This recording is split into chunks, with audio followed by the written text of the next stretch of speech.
Hello and welcome to this week's Liverpool.com podcast. I am, as ever, your host, Matt Addison. Tom Beattie is with me again, and we're going to get stuck into Trent Alexander-Arnold. It's not confirmed yet, but it certainly looks as if it's more likely that he'll be heading to Real Madrid at the end of this season than signing a new contract with Liverpool. We're going to discuss the reaction to that news breaking a few days ago, and we're going to discuss as well a few different ways in which, if it does happen, as we expect it to, then how Liverpool can replace him. It's certainly not going to be an easy task. Before we get stuck into all of that, though, to get the best discounts off your NordVPN plan, don't forget you can go to nordvpn.com/bloodred. Our link gives you 4 extra months on the 2-year plan. There's no risk with Nord's 30-day money-back guarantee. And the link, as ever, with all of that information is in the podcast episode description box below. But Tom, let's get stuck straight into it. It's obviously the big story of the week. The rest of the players are all on international duty. There's not a huge amount happening, but Liverpool's still very much central to all of our thoughts, not least because of this Trent Alexander-Arnold revelation. Certainly in Spain, the suggestion has been, even though neither club has confirmed, that Trent Alexander-Arnold possibly has made the decision to leave Liverpool and move to Real Madrid in a couple of months' time. It certainly initiated a strong response on social media. Sometimes with these things, it is very much a social media thing, but I think, very much in the real world as well, whoever you speak to, it seems to have invoked a lot of emotions and a lot of different reactions. But I suppose to start with, what was your initial reaction when this story first began to come out? I think firstly, I can't say there was much surprise on my end. Obviously, we've known for a long time that the 3 kind of key men in that dressing room, Virgil van Dijk, Mohamed Salah and Trent as well, they're all kind of in a situation where at the moment they're able to walk away for nothing at the end of the season if they're not to renew the contract. So I wasn't surprised in that respect. But yeah, I think obviously when them reports did emerge, I think from a fan's perspective, you can't help but feel, a little bit kind of disappointed, and you hope that still something can be rectified from now until the end of his contract. But yeah, I think it was kind of the biggest sign yet, really, wasn't it? That possibly his future lies away from Liverpool. And then rumours had been there for a while. Obviously, there was the rejected bid that came out in January that we were, fully aware of as well. So, yeah, I think it's one of them where obviously when you weigh it up, you've got to kind of see it. I think from his perspective that, as a player, possibly, he's won everything at Liverpool. Possibly he's conquered everything that he would have loved to have achieved with his boyhood club. And possibly he's looking for that new challenge. He's given that 1 year under Arne Slot, and it's gone probably better than any of us could have expected. They're in a great position now to win a second Premier League title in the space of 5 years. But yeah, I think, obviously to lose a player potentially who's come through the academy, a homegrown player, obviously he's beloved within the city, isn't he? As you know as well. And it will be a real shame. I mean, you look at that mural on the wall up and around Anfield, with the quote from the Champions League final, he was a normal lad from Liverpool whose dream come true. I think when you look at kind of things like that, you can't help but have kind of a emotive response, really, can you? Because ultimately he is somebody who's lived out the dream of millions of Liverpool fans around the world. So, yeah, it is a disappointment from a kind of supporter's perspective if he was to go. But I think the writing's been on the wall a little bit in terms of, possibly all 3 of them. They're in positions now where clubs can come in and obviously speak with them abroad, certainly. So, it's not a surprise in that respect as well. Yeah, I think it's felt for a long time that of the 3 contracts, Trent was probably the most likely to move on. The other 2 have very much seemed to hint that they want to stay, or, even have come out and almost said that explicitly, really, in terms of, it will come down to whatever deal can be negotiated, but they're both pretty much happy at Liverpool. That's not to say that Trent is unhappy, but he's the one that, of the 3, has got the other option with Salah and Van Dijk. I think it's telling that there's not really been any other clubs that have been linked. There's been little bits here and there with PSG, maybe with each of them, particularly Van Dijk, since he was spotted in the tunnel. But I think that was a couple of things being put together and not necessarily being anywhere close to the truth. So obviously Real Madrid has been there, and I think you can understand as well if you look at it without the emotion that, you know, Real Madrid are a big club. It's a nice climate. It's nice and sunny over there. It's, you know, it's an opportunity for him to go and try something a little bit different and a little bit new. You know, from that perspective, I think you can definitely appreciate why he would think about that, even if there is, you know, a flip side to that as well. Yeah, I mean, there's a couple of examples in kind of semi-recent history, isn't there? Obviously, Steve McManaman in the 90s, and then Michael Owen, I think, in 2004 as well, where they were in very similar positions to Trent. Obviously, their contracts were coming towards the end, and they did plumb to go to Madrid ultimately. And, you know, I think that, like you say, it's that big kind of lifestyle change. You go into a club that perennially is challenging for the Champions League every single season. And also, you know, the glamour of Real Madrid, it probably is that one club in European football. I think that maybe as a kind of elevated status, kind of above the rest, even including Liverpool and clubs like Bayern Munich, Barcelona even. So, yeah, I think it kind of has that glamour for players, and it does elevate them to kind of the next level. You look at the likes of David Beckham, you know, obviously it's a similar situation there in some respects, where he'd come through at Manchester United, obviously given some of the best years of his career at Old Trafford, but ultimately he moved on to Real Madrid and kind of took his status up to another level as well. So I think players look at it now from maybe that perspective as well, where we know that Trent, you know, there's that aspect of his character. You know, he's been to kind of the fashion shows in Paris and Milan and that sort of thing. So I think he's somebody with a kind of burgeoning profile outside of the game now. And, you know, it might be that as well, that maybe he wants to elevate his own status as a player. And I think he's coming for criticism kind of outside of, you know, our kind of Liverpool bubble, if you like. And, you know, I think as supporters, you know, you're always kind of go out to bat for your players, don't you? And, you know, you're always in a position where you want to kind of, you know, defend the player in some respects. But, you know, I think that there has been that criticism of Trent in the wider media at times. You know, you look at kind of some of the perspectives that they're being given on his defending, for example. I think if he was to go out to Spain and possibly a change of a style of play, maybe get out of that almost, you know, that criticism that he's coming for at times. I think in his time at Liverpool, maybe try something new. I can understand that, but yeah, there's always going to be that kind of backlash, and we've seen it down the years with obviously Michael Owen, you know, went over to Madrid and ultimately ended up at Manchester United, and maybe that changed some supporters' opinions, whether that was right or wrong. You know, was kind of, you know, up for debate, isn't it? But I think it did change the opinion of Michael Owen amongst some supporters. And obviously Steve McManaman as well made that decision. He went on to win 2 Champions Leagues over there. So you can see it from both perspectives, really, can't you? I think, you know, the fans, I think, will understandably be upset if he is to go. But I think from sort of a position of the player, if you are to remove your kind of emotion from it, you can maybe see what he's thinking in terms of that move. But yeah, from a fan's perspective, I think it'll always be disappointing to see a local lad leave ultimately.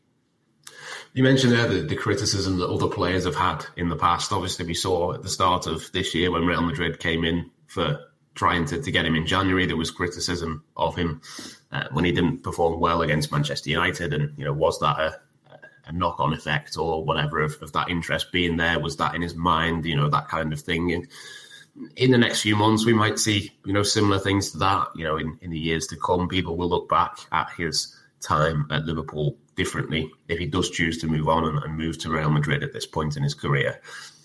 It's almost, to me, a little bit irrelevant whether the criticism is fair or unfair of him. I'm sure, you know, people will have different views on, you know, to the extent to which he should be criticised if he makes this decision, or the extent to which, if he was to perform a U-turn and stay at Liverpool, how much criticism or praise or whatever it might be that comes his way for making those calls. It almost doesn't matter to me that is, you know, fair or unfair. That criticism is going to be there, and that has to have been factored into his decision as well.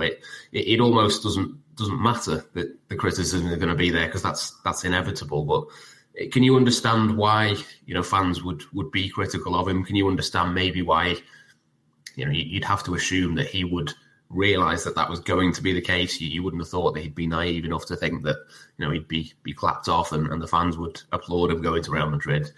Can you understand how that has factored into his decision as well? Because I'm sure, him, his family, the people around him, as you said at the start of the podcast, he's grew up in the city, he's a Liverpool fan, he knows what the reaction is going to be, and yet he's potentially still going to make that decision even with that being the case. Yeah, I mean, I think it was telling sort of at the start of the season when he was asked about the situation, and he hinted that he didn't want it to play out in the media and that sort of thing. So we could see the respect that he holds the club and the supporters in, I think, through that as a remark in itself. But I think as time's gone on, possibly not addressing the subject, you look at the situations with Mohamed Salah and Virgil van Dijk, they have been a little bit more vocal, haven't they, about the situation itself. And I think that has kind of led to more speculation naturally for Trent, and he hasn't kind of come out and battered it away. But like you say, I think that he'll be fully aware because he is an intelligent lad. I think that you can see through interviews that he's conducted in the past, he holds himself really well and that sort of thing. And I do think he's the kind of person who he will be fully aware as a Liverpool fan growing up of sort of, players who've gone abroad and that sort of thing and left the club for free and sort of the perspectives that come out of that and sort of the opinions that are held because of that. But yeah, I think like you say, I mean, that you weigh up a kind of a player's legacy at a club. I think that it will kind of not tarnish his legacy because I think that, you look back on the 7 or 8 years that he was in that Klopp team, I think he'll always be associated with that. And I think as the dust kind of settles, if he was to go, I think that, over time, supporters will look back with a lot of fondness on that era. And obviously, you think of that great Barcelona game, obviously, the comeback on that night and the focal point he was in that game, obviously with the corner taken quickly and that sort of thing. His name was already written into Liverpool history in that respect. But yeah, like you say, it does kind of factor into your legacy, how you leave a club as well. And I think that's maybe a perspective at the moment that might get lost a little bit. But I think over time, people will come to recognise maybe what he has done for the club, but also, it will be something that will be factored into how he's viewed by supporters, I think, ultimately. And I think he will be fully aware of that as well. And it is a shame, obviously, for him, as a player, that he can't have the best of both worlds. Ultimately, I don't think it reflects on his love for the club or anything like that. I think if he was to go, it would be for a fresh challenge and to kind of, see how he'd fare, obviously, in La Liga and sort of for another side and maybe, carve out sort of a second half of his career in Spain. He'll be hoping for that if he is to go. But yeah, I think it is interesting. Obviously, players have performed U-turns in the past. Steven Gerrard was the big one. I think in the summer of 2005, after the Champions League win, obviously it looked like he was all but going, didn't it? And he kind of performed that U-turn at the last minute. And I remember that jubilation as a fan. Obviously, I was a massive fan of Steven Gerrard growing up. He was my hero. So to see him stay, that was amazing. So I'm sure there's young kids growing up in Liverpool now where it'd be the same for them if Trent was to stay. But yeah, it looks at the moment, obviously, he's edging more towards the exit door if them reports are to be believed. And I think Liverpool will go on. Obviously, there's great players who've left in the past. Even Stevie towards the end obviously went to LA Galaxy. Kenny Dalglish has gone in the past. Graham Souness, Luis Suarez, Fernando Torres. The club has always kind of moved on and found its new kind of superstars. And I'm sure that will happen, but yeah, I think time will tell on kind of how the situation kind of plays out now. Yeah, before we talk a little bit about sort of how Liverpool moved beyond them, I wanted to touch on something Jamie Carragher said as well on the Stick to Football podcast. He was sort of talking about it in a similar way to what we have, really, the sort of two sides of it, in that you can understand it on the one side, but also you can understand the reaction from Liverpool fans on the other. But I thought it was interesting the way he put it as well. Obviously, you mentioned Steven Gerrard there, obviously someone that Jamie Carragher knows very, very well in terms of having played with him and being friends with him, and will have known sort of at the time what Stevie was going through in terms of coming to those conclusions about whether he should stay or whether he should go. The key difference here with Trent, on the one hand, is that, yes, he's won every trophy with Liverpool already. So you could make the argument that, he's almost completed it and he can go and do that somewhere else. But I suppose the other side of it, which, Jamie Carragher said, was, he'd be disappointed if Trent left, because Liverpool are in a completely different position now to what they were in 2005. Istanbul, to some people, probably to the majority of people, felt a bit more of a one-off rather than a sustained period of dominance that was going to come. Obviously, it took a long while after that for the first Premier League title to come. Obviously, it feels a little bit different now. We've got enough evidence that Arne Slot is heading in the right direction with the team that he's got. It's going to be a big summer, whatever happens with the 3 contracts. Can you sort of see it from that perspective as well? Are you closer to maybe understanding why he wants to leave, or are you closer to Jamie Carragher's position of, well, there's no real need for him to leave, because if he wants to win the Champions League and he wants to win league titles, Liverpool are going to be competing for both of those things as well?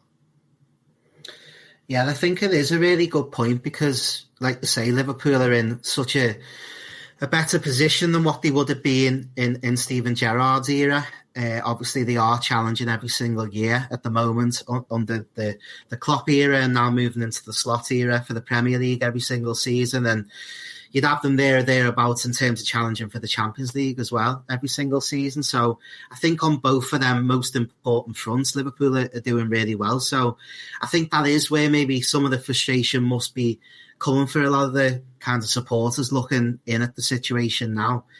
I think, yeah, like you say, Trent Alexander-Arnold, he's in a position now where he is the vice captain. You'd imagine that he would be the player who obviously Arne Slot would be looking at in an ideal world as the next captain of Liverpool Football Club, regardless of what happens with the 2 other players who are in a similar boat to Trent at the moment with their contract. So I think in 5 years' time, there is a world where if he was to say he would be the captain of the club, and you'd be hoping that he'd be leading Liverpool, for the Champions League and for the Premier League every single season. And Liverpool is kind of set up to kind of challenge on all them fronts now. So, yeah, I think maybe it's a case of him looking for a direct new challenge. And I think that must be where he's kind of looking at it. Obviously, the glamour of Real Madrid. I don't think there's a club, in my heart of hearts that really competes with Real Madrid in that respect. Obviously, you look at Jude Bellingham, who's gone over there. He's a superstar overnight, isn't he? Kylian Mbappe, players like that, Vinicius Jr. They are really kind of building for the future now. Obviously, Toni Kroos left the club, I think, in the summer. So Luka Modric is coming to the end of his time, you'd imagine, as well now. So there might be a world where maybe Trent goes over there and almost establishes himself as kind of a playmaker in that team from right back, and maybe steps into their shoes as maybe kind of pulling the strings, and, maybe that's kind of how he sees himself. I'm just kind of trying to put myself in his shoes for a second and maybe see what he's trying to weigh up in his own head. But, yeah, like you say, I mean, this is probably the best position that Liverpool have been in probably since the 1980s in terms of challenging consistently for major honours. And it looks as though at the moment that, just given the evidence of this season, that Liverpool kind of aren't going anywhere. And I think it is going to be a big summer, regardless of what happens with the 3 players that we've mentioned. I think there are problem areas in that squad anyway that need resolving, and I think they probably will be resolved over the course of the summer, you'd imagine. So I think it is going to be a big kind of 6 months, really, at Liverpool now.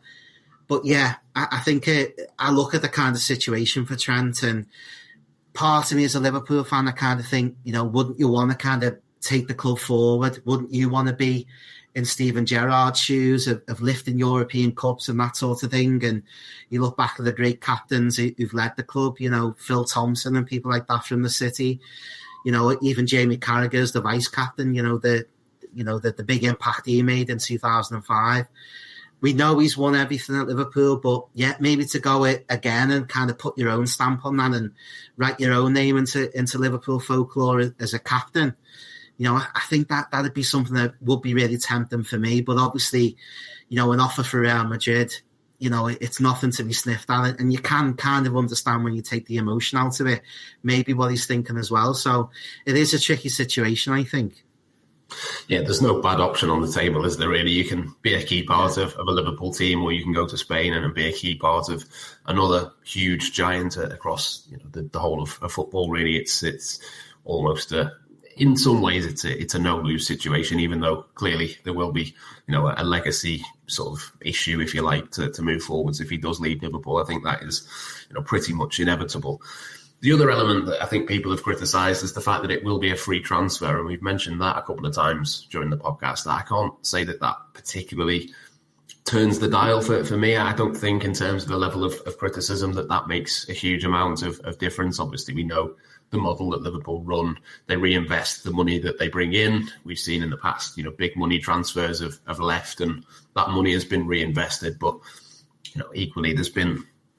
Raheem Sterling went for, I think, £49 million, but he wasn't exactly loved for giving Liverpool the £49 million to spend. I don't think it makes a huge difference, really, in terms of how the player is going to be viewed moving forwards. But I suppose it might, to some degree, make some sort of difference in terms of what they do in the summer. We've both said there that we think it's going to be, a big period, really, for Liverpool in the transfer market. And let's just say for a second that Trent does leave. How would you go about replacing him? Is it a case of trying to find somebody like him, or is there nobody like him, so you've got to try and do it a different way? It kind of reminds me of the Mo Salah situation when we've discussed that. If he was to go, you possibly can't replace him like for like. So maybe in that case with Mo Salah, you spread the goals across maybe a front line and maybe looking at Trent's situation. Maybe you kind of spread that playmaking ability across the team, or, maybe that responsibility that he has in the team for maybe creating chances from right back. Maybe you look going forward, which has been the case under Arne Slot at Feyenoord. Maybe look at a ready-made number 10 who maybe has more of an eye for a pass and that sort of thing than the likes of Dominic Szoboszlai does. I can see a world with Szoboszlai, for example, where maybe he's used as a rotation option with Alexis McAllister, maybe stepping into that more kind of number 8 position and using his legs in that position. I can see a world where that could happen. So, yeah, possibly, moving forward, maybe Liverpool look to bring in a number 10. I think that may be the way that you get around it. And we've seen how Trent's role in the team has kind of changed as well. When Slot's come in, we don't kind of see the likes of the fullbacks rushing forward anymore and almost being like a number 10 at left back and right back. Obviously the assist numbers have dropped as well. So particularly over the past couple of seasons with the two of them. So yeah, I think maybe the evolution of this team we're going to see maybe quicker than expected, maybe if Trent was to go. I think Liverpool will be looking into the market, you'd imagine, behind the scenes now of how to kind of, come up with solutions. I think at right back, the one saving grace is that you've got a player, I think, who's ready-made in Conor Bradley to step into Trent's shoes. We know he's a different kind of player. You don't see him kind of spraying 40-yard passes, for example, but I think he's more than adept kind of defensively and offensively as well. I think he's very skilled. And you look at that Real Madrid game at Anfield, I think that was really telling earlier in the season. Obviously, Conor Bradley was at right back for that game, and he's probably man of the match on the night, I think, give or take. So, I can see a potential world where he comes into there and possibly Liverpool are able to move forward in that respect. And maybe that is the kind of evolution of that team with a new kind of number 10 who's leading the way in terms of assists and kind of pulling the strings in terms of playmaking and that sort of thing. But yeah, there's no doubt in my mind as well that losing a player of Trent's ability, that will be a massive blow for Liverpool either way. And particularly losing a homegrown player, I think that's the frustration, like you touched upon as well, maybe for free. We'll see what happens with this kind of Club World Cup transfer window, whether anything happens with that or not, whether it is a free transfer. But yeah, obviously we're in that situation now where we're having to kind of weigh that up either way. So yeah, I think, again, time will tell kind of what solutions I think that the recruitment departments are able to call. We know that there's a ready-made replacement, hopefully at right back with Conor Bradley, but there are options on the table as well. You look at Frimpong, for example. He's a name that's been mentioned an awful lot, and obviously he plays a bit of a wing-back role, and we've seen that Anfield this season as well, haven't we? Kind of the role he plays within the Leverkusen team. So possibly he's a player that Liverpool could target. But yeah, I think to replace Trent Alexander-Arnold like for like, I think it's almost impossible. So we're going to have to look at solutions, I think, maybe further forward and that sort of thing. Yeah, for me, he's one of those players that you don't really realise just how good he is until he's not there anymore. I think when he's been injured at times this season, obviously Conor Bradley has done very well. He's obviously injured himself at the moment, which I think is a little bit of a concern for me as well. If you are going to kind of promote Conor Bradley and look to emphasise other areas of the pitch for creativity, you'd then have to hope and pray that he would have probably a better injury record than what he's had up until this point in his Liverpool career. I think this season in particular, he's had a couple of different issues where he's not been able to play twice a week and be in the team all of the time. But even if that was the case, you're still going to have to bring somebody else into that team to help him out and add an extra body across that defence, whether that's a right back, maybe it's someone who can play on both sides, someone who can maybe play in the centre as well to offer a little bit more depth. But I do think it will be interesting to sort of see the way in which they go about that. Just to finish then on Trent, I mean, if Liverpool were to move on, you mentioned it before, they've moved on from important players in the past and have been able to cope with it. I suppose this only makes it more important, though, that they don't lose Virgil van Dijk or Mohamed Salah. We've kind of known that Trent was the most likely of the three to move on. But if you were to try and replace him and one or both of the other two, that would make it a really, really big summer, wouldn't it? So is there any more pressure if Trent does leave for the other two to remain put at Liverpool and for Richard Hughes to kind of find a way of keeping them at Liverpool next season?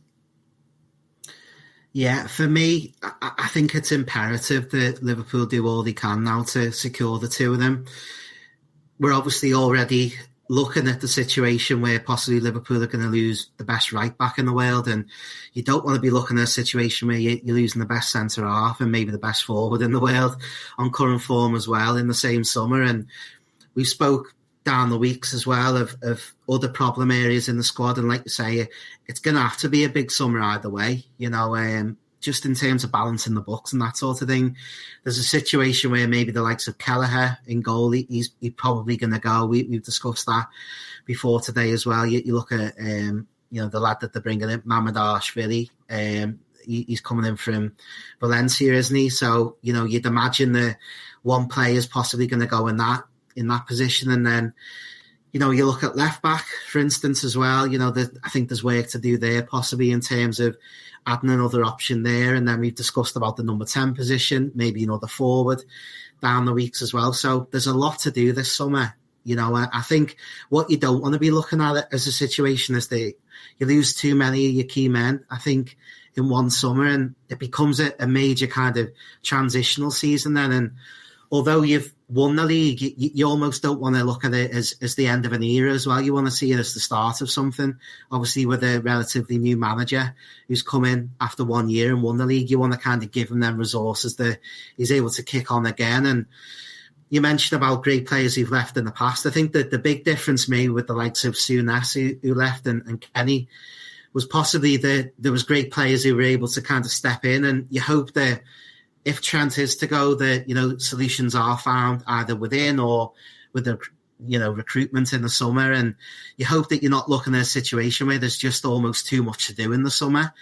And I think that could become difficult then for Liverpool to kind of find the right solutions. And even kind of recruitment experts who kind of talk about the situation in transfer windows, even the best clubs, you look at it and they're probably getting 2 out of every 3 transfer right, even the best clubs at Liverpool, in terms of recruitment. We've seen, obviously you mentioned with Richard Hughes and Michael Edwards before him down the years, he probably had the best record in the Premier League, didn't he, Michael Edwards, in that last year or so. We know that we've got good, solid operators in the building, but you hope that they just haven't got too much work to do heading into the summer, and you hope that it can be a smooth transition into next year and give Arne Slot that best chance to kind of build upon it, and hopefully if they are to win the Premier League title, that they're in a position to defend it as well.